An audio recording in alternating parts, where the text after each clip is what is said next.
200 metre বা 400 metre দূরে গিয়ে আমাকে সাঁতার প্র্যাকটিস করতে হয়। আপনি অলরেডি একজন সরকারি লেভেলের জব হোল্ডার এবং সেটার পাশাপাশি আপনি একজন খেলোয়াড় হিসেবে আছেন, তার পাশাপাশি ফ্যামিলি সামলাচ্ছেন, সন্তান সামলাচ্ছেন, নিজের প্রতি টেক কেয়ার করছেন। এটা অনেক বড় একটা বিষয়। তো এই যে অনেক বিষয়গুলো থাকে নারীদের ক্ষেত্রে চ্যালেঞ্জিং, এবং ফ্যামিলি থেকে যে সাপোর্টটা সেটা কতটুকু পেয়েছেন বা কতটুকু জরুরি?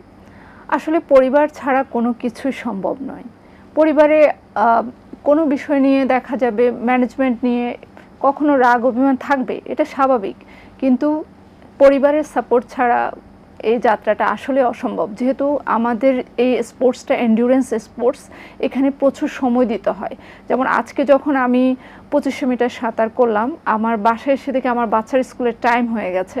তো আমার হাজব্যান্ড অসুস্থ, একটু রাগ করেছিল, কিন্তু দেখা গেছে এটা কিন্তু পজিটিভলি নিতে হবে। কারণ আমি এই জায়গায় আরও আর্লি উঠে যাওয়া উচিত ছিল, তাহলে ব্যালেন্সটা আরও ভালোভাবে করতে পারতাম। তো আমার কাছে মনে হয় ফ্যামিলির সাপোর্ট ছাড়া কোনোভাবে আমার এই যাত্রা সফল হতো না। এবং আমার চায়নাতে আমি যখন আয়রনম্যান 70.3 দিতে যাই, আমার ফুল যাত্রার মোমেন্টগুলোতে আমার হাজব্যান্ড আমাকে যেভাবে কোঅপারেট করেছে, আমি মনে হয় এটা কোনো দিন আমি ভুলতে পারবো না। সবচেয়ে বেশি চ্যালেঞ্জ ফেস করেছি আমি সাঁতার নিয়ে, কারণ সাঁতারের জন্য নারীদের উপযুক্ত কোথাও সুযোগ নেই খোলা, যেহেতু আমাদের আয়রনম্যানে ওপেন ওয়াটারে সাঁতার করতে হয়, সেজন্য সুযোগটা ঢাকা শহরে খুবই কম।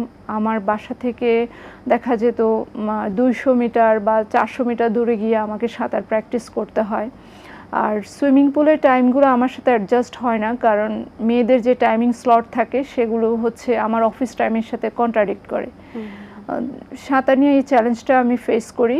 আর সাইক্লিং নিয়েও চ্যালেঞ্জ হচ্ছে, আমার বাসা যেহেতু মগবাজারের কাছে, আমার 300 ফিটে গিয়ে সাইক্লিং করতে হয়। সেক্ষেত্রে রাস্তায় অনেক অটোরিকশা থাকে, এসব সামলে যানজট সামলে ওখানে যেতে হয় প্র্যাকটিসের জন্য।